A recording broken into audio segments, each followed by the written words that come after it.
Some people think that it's about small government or lower taxes, but those are not causes, those are an effect.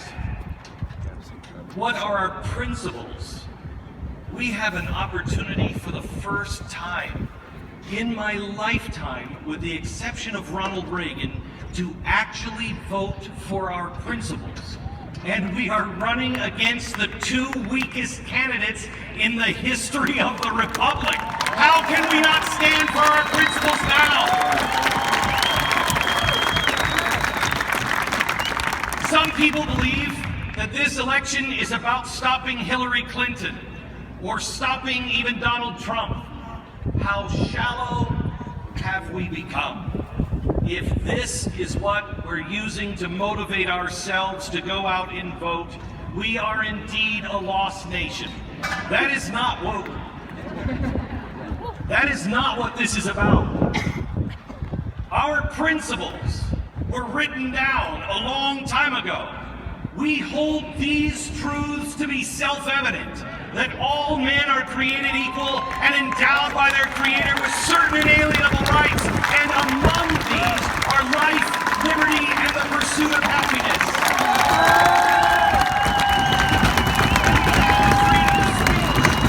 Freedom of speech, freedom of assembly, freedom of religion that shall not be infringed, a right to keep and bear arms, in our own persons and our papers. This is what our principles are. Everything else is an effect from those principles. Those are what we need to remember. But it's hard when you're angry. But I don't know about you, but I've never made a good decision when I'm angry. Not once. I've never gone to somebody and said, "Oh man, geez, I am so sorry. I was really, really angry. I just flew off the handle, but I made the greatest decision of my life." That doesn't happen. It's always an apology that starts with, "I'm sorry, I was really angry." We cannot act in anger. We have been lied to. We have been betrayed. Not just by the Democrats, more so, I believe, by the Republicans. They have forgotten their principles, which are our principles. We trusted them to stand up for those principles of the Constitution and actually honor their oath to protect and defend the Constitution of the United States. And that's what we must stand now and demand from everyone that we send to Washington.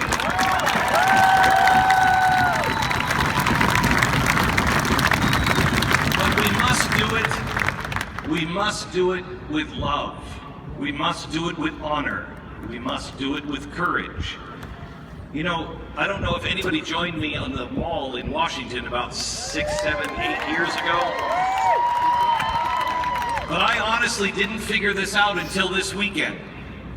I didn't know why the Lord sent me on 3 things to do. The first year we did Restoring Honor in Washington, D.C. And that was all about this one concept. Find the truth. No matter what it is, find the truth and hold to it. Be a man of honor and truth like George Washington. The next year we went to Jerusalem, and the idea in Jerusalem was restoring courage. Prepare for a time where you will stand alone, and the rest of the world will go over the cliff, and it will be you that will stand and look at your friends and say, "Don't go that way. Don't follow those people. Come this way. Please, don't go that way." Stand with courage. And then the third year, we did in Dallas Cowboy Stadium with 55,000 people. And the message there was restore love. There will come a time when you will be so angry, you must not let your heart go cold. The Lord has given us the secret and the recipe. He has told us, with honor, with courage, and with love, we will indeed be the people that save the Republic. But it is our time now, and hatred is not conquered by more hatred. You cannot conquer anger with anger. You cannot conquer darkness with darkness. It is only light and love and compassion. The truth is the only thing that will conquer this. Right now we have Donald Trump going out and stirring anger unlike anything I have ever seen before in a candidate in my life. But I want you to hear me clearly. And you now must proclaim this to all of your friends. Anger is not a platform. Anger is not a platform for America. I got up this morning and I watched the news. And I saw Donald Trump on ABC and CBS as he was talking about what happened this weekend in Chicago, the riots. I saw him talk about one of his fans, and I don't say supporters, I say fans. One of his fans that cold-cocked an African American right in the face. This guy spoke out at a rally, but he was being escorted out, and as he was walking up the stairs without provoking, some guy walked up to him and cold-cocked him right in the face. That is not who we are. And when Donald Trump was asked about this, he said he had no responsibility. But I am sorry, the man has said over and over again, knock that guy out, take that guy out, and I'll pay for your legal fees. That is wrong, that is evil itself, and silence in the face of evil is evil itself.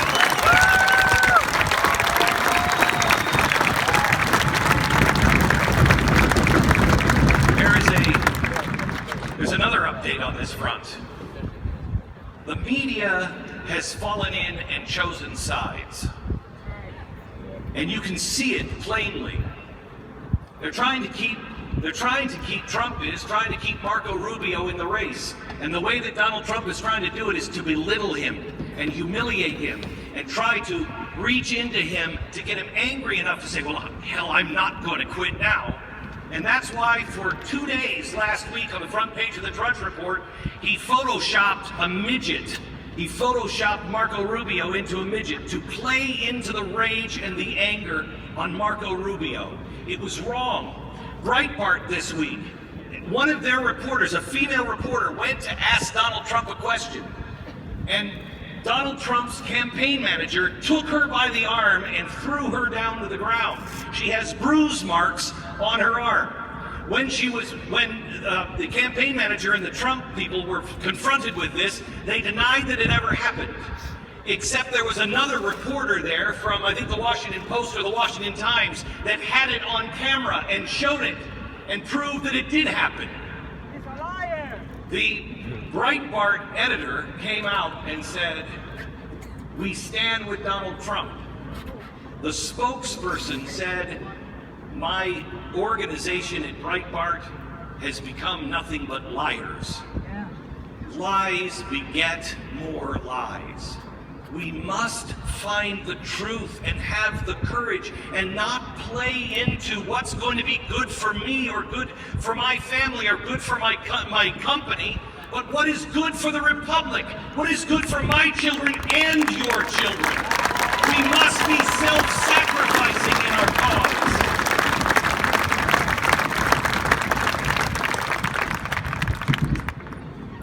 I've made a few predictions in my time in the media, and they always seem to go the same way. In 1999, I was on the air at WABC in New York, and it was right after we bombed the aspirin factory. Remember when Bill Clinton bombed the aspirin factory? And the Republicans said he only bombed it to get himself off of the papers and try to gin up his numbers. But I actually did my homework that weekend, and I actually read about the guy they were trying to kill.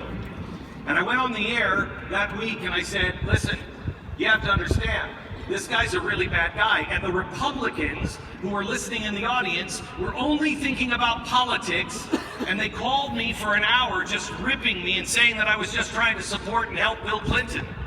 I said, you have to understand, you must go back and read the words of the man they were trying to kill. They didn't listen. And I said that night, If you don't listen right now, I'm telling you there will be blood, bodies, and buildings in the streets of this town of Manhattan within the next decade, and the signature on those deaths will be Osama bin Laden. Nobody listened. In 2005 and 6, I started talking about the crash, that there was going to be a housing collapse and a banking collapse. No one would listen. I lost stations. I lost listeners. The Republicans said, I'm just trying to talk George Bush and his administration down. They said, it's not about politics. It's about mathematics. It's about truth. Nobody listened. We all remember that. Everybody, you probably were part of it, when you went to your friends and said, hey, I have to tell you, I just heard about something. It's called the caliphate. And we were all mocked. We were mocked by the leaders of both sides. The caliphate, that's just a dream. It will never happen. You're just being a pessimist. Now we know the trouble of the caliphate.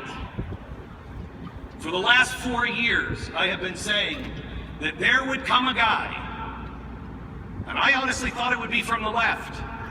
There would come a progressive, that the pendulum would swing back and forth, and there would come a progressive, and he would grab that pendulum. And you would not get your freedom back. I told you 4 years ago that 2016 will be 1968, that there will be riots in the streets, and God forbid, assassinations. Please hear me, America. Please hear me. If we continue down this road, this year will be 1968, and it will tear our republic apart. It will be neighbor against neighbor. We must reach out to each other in love and in reason.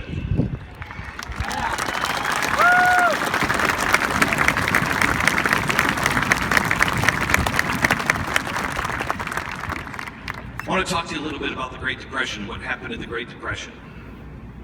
The Great Depression was actually really brought down to its knees by something called the Smoot-Hawley Act. The Smoot-Hawley Act was a tariff. It was a set of tariffs. We are going to make the other countries pay their fair share. When I watched the last debate with Donald Trump, he is very clear. He is going to make Mexico pay for that wall. How? Everybody just keeps saying how.